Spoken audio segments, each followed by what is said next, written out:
Hi again then guys, and welcome to another walk down memory lane to the recent history of Gran Turismo again in GT6 with a car that I have predicted a number of times that I believe will return in Gran Turismo's future, maybe in GT Sport, maybe in GT7, let's call it, and that is the Alfa Romeo 8C Competizione. Now, this car is of course the brother, if you will, of the Maserati Gran Turismo, which of course we do have back in GT Sport already. This is more expensive than the Maserati, it's 220,000 credits, and although a lot of people would refer to this as a supercar, I still tend to think of the Alfa 8C as more of a super sports car, to be honest. I mean, it's not quite quick enough, to me at least, for its age and for its class and for its rivals, to fully be a supercar, and I know that is an arguable thing, and some people, probably even Alfa Romeo themselves, would consider it a supercar, but for the sake of the series, I am actually not. And speaking of series, it's somewhat ironic that this was actually the very first car in SuperSports that I reviewed back in GT6 in the first place. So it's come full circle, literally, and although I haven't myself, it would probably be pretty funny to go back and look at the Potato Cam Day review, which is the first episode in this same series. Now, as far as this car's spec goes, of course it's going to have a lot of similarities to the Maserati. 4.7 litre V8, of course, front engine, rear-wheel drive, relatively compact, but not necessarily what you could call a small car, per se. It's still just under 1,600 kilos. You're looking at 443 horsepower in the dealership at least, and of course in Gran Turismo the specs change all the time when you look at it in the garage compared to the dealership. As soon as you give it an oil change, it changes. As far as the torque though, it's got just over 350 pound-feet, 354 to be exact, so across the board it's very much a super sports level machine. Not a supercar, or at least what I would argue.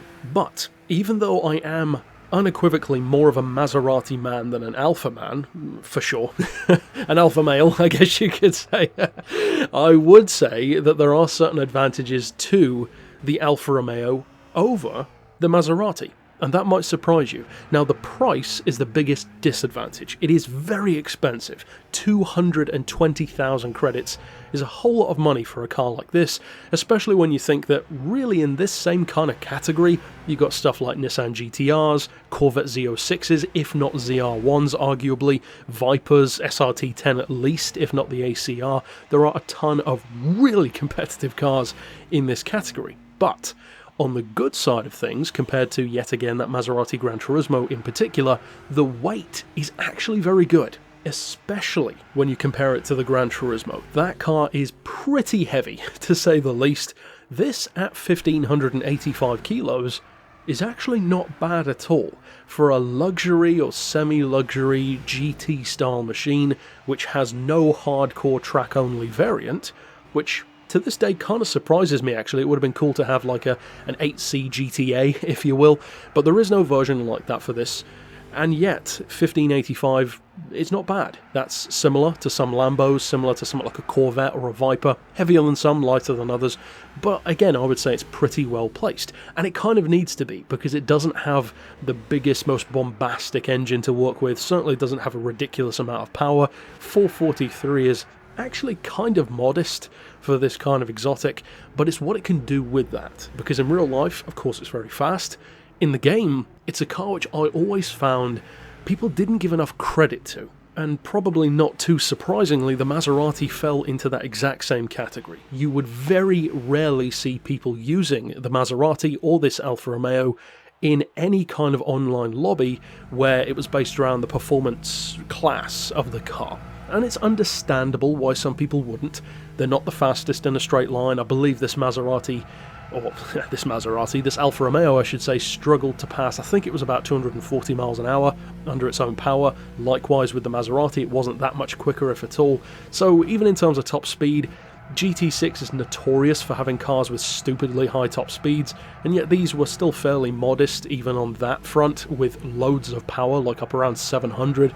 As a track car, it's a little bit too heavy, maybe a little bit too luxury oriented to be that hardcore on the track, and although of course you can tune it, I mean if you can tune a Jay Leno tank car to win championships, which I certainly did in career mode, then of course you can win races in this, but the point is against real people, rather than AI, that's when it gets a lot more challenging. And not just in the obvious way, which is, of course, that people are quicker than the AI could ever be, but at the same time, I think it's the limitations of tuning which really affect a car like this, because it doesn't really matter how much power you give it, it's still not a hardcore track car. You could give it 1,000 horsepower and it would be fantastic in a straight line for sure, just like the Maserati would be, but that still doesn't mean it's going to corner like a Nissan GTR, because that car's weight is all the technology. These cars have a lot of luxury weight, and that, unfortunately, is not really something you can do that much about in the game. Even with weight loss, they're still pretty hefty, but I still find that the cars are very pleasant, I would say, to work with. It's the kind of car where you need to appreciate it in real life, and use it and drive it in real life to fully experience why a car like this exists, why people love it so much, and even more so than that, why it is actually so expensive. Because in real life, these are very expensive as well. You're talking like 220 grand minimum for a used one, and more like 300 grand, if not more, for the open top. So extremely expensive for a car with 440 horsepower. At the same time though, it is a car which, as I mentioned just now, and similarly to the BMW i8 that I drove, I had driven the i8 in games before I drove one in real life. Forza, for instance. And although I liked it, I never used it all the time, and I wasn't particularly wowed by the car, and yet when I actually experienced it in real life, I could feel and hear and experience all of the things that make it so good, because it is one of my favourite cars I've ever been in. And yet in the game, it's cool, but, you know, it's not a car that most of us go back to all the time. To me, this Alfa and the Maserati Gran Turismo are very similar to that. They're cars which are stunning to look at when you see one on the street. In the case of this car, if you are very fortunate, you'll see one on the street.